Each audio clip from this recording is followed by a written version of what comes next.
Hello friends, कैसे हैं आप सब। उम्मीद करती हूँ ठीक ठाक होंगे और खैरियत से होंगे।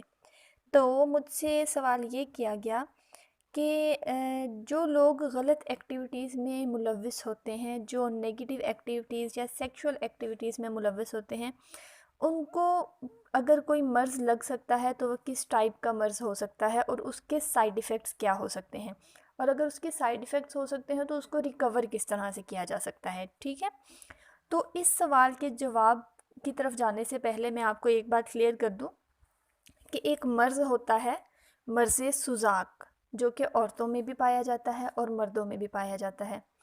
कुछ मर्द हजरात की एक्टिविटीज़ ऐसी होती हैं कि वो घर में बीवी होने के बावजूद बाहर, मतलब जो जिस तरह कोठे पे तवाइफें बैठी होती हैं, या इन शॉर्ट आजकल मॉडर्न ज़माना आ गया है, कॉल गर्ल्स बहुत अवेलेबल होती हैं, जो बीवी होने के बावजूद भी इस तरह के से औरतों के साथ रिलेशनशिप रखते हैं और उनसे मिलते हैं, सेक्सुअल एक्टिविटीज़ अपनी करते हैं, तो उससे एक नेचुरली मर्ज़ लाहक हो जाता है, जिसे मर्ज़ सुजाक कहा जाता है।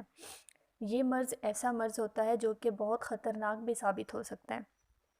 इससे क्या होता है कि फॉर एग्ज़ाम्पल एक मर्द है, वो अपनी वाइफ से हट के किसी गैर औरत के साथ रिलेशनशिप में है, और फॉर एग्ज़ाम्पल वो औरत कॉल गर्ल है। तो कॉल गर्ल तो डेफ़िनेटली किसी एक आदमी के साथ तो अटैच नहीं होती ना, उसके पास तो उसके कस्टमर आने होते हैं। रोज़ के पता नहीं 5-5 10-10 कस्टमर आ रहे होते हैं। तो ये मर्ज़ क्या होता है कि ये उस औरत से क्योंकि उसके पास एक दिन में पता नहीं कितने कस्टमर आते हैं। ठीक है, जब उसके साथ सेक्सुअल एक्टिविटीज़ होती हैं तो उनमें से किसी से भी ये मर्ज़ ट्रांसफ़र होता है।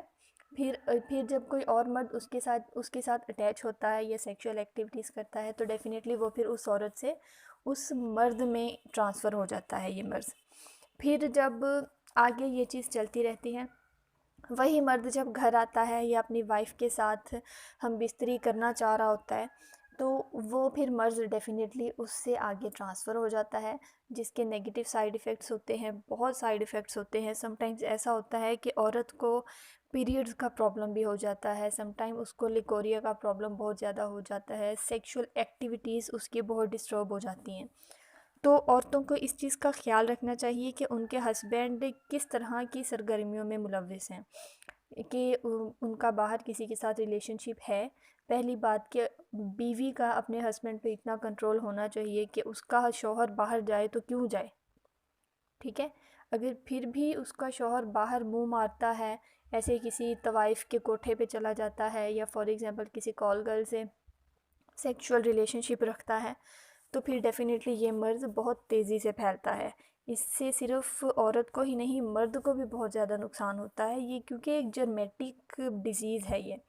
ये जर्म्स होते हैं जो कि एक इंसान से दूसरे इंसान में सेक्सुअल एक्टिविटीज़ के बाद ट्रांसफ़र होते हैं। ठीक है, इस मर्ज़ को मर्ज़ सुज़ाक कहा जाता है। ये नेचुरल है, इसका कोई रीज़न नहीं होता। रीज़न यही होता है कि इंसान गलत कामों में मुलविस होता है। ठीक है, तो ये ज़रूरी नहीं कि ये सिर्फ़ मर्द ही इस काम में मुलविस हो, इसमें औरत भी आ सकती है। जैसा कि मैंने अभी आपको बताया है कि ये जो कॉल गर्ल्स होती हैं या जो भी तवाइफ़ें वग़ैरह होती हैं, जिनका मतलब प्रोफ़ेशन होता है सेक्स करना, तो उनके पास तो दिन में पता नहीं कितने-कितने लोग आ जाते हैं। तो उनका काम तो मतलब होता है, उन्होंने तो पैसा कमाना होता है ना। एक दिन में चाहे 10 लोग आ जाएँ उनके पास, चाहे 15 लोग आ जाएँ, 5 लोग आ जाएँ, उन्होंने तो सेक्स करना होता है।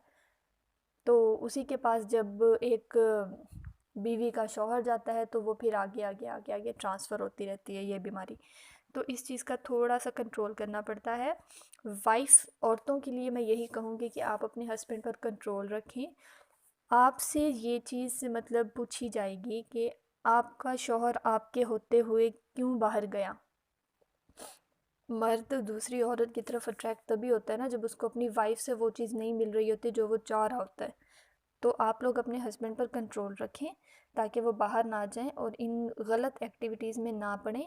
और डेफ़िनेटली फिर जब वो सही रहेंगे तो फिर क्यों किसी तरह की भी मर्ज़ का हमें सामना करना पड़ेगा।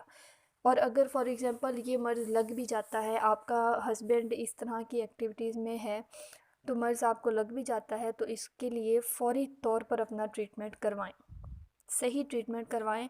समटाइम ऐसा होता है कि क्या करते हैं हम लोग, किसी डॉक्टर के पास जाके मेडिसिन ले आते हैं, हमें इवन खुद शर्म फ़ील हो रही होती है कि हम जाके डॉक्टर को कहें तो क्या कहें।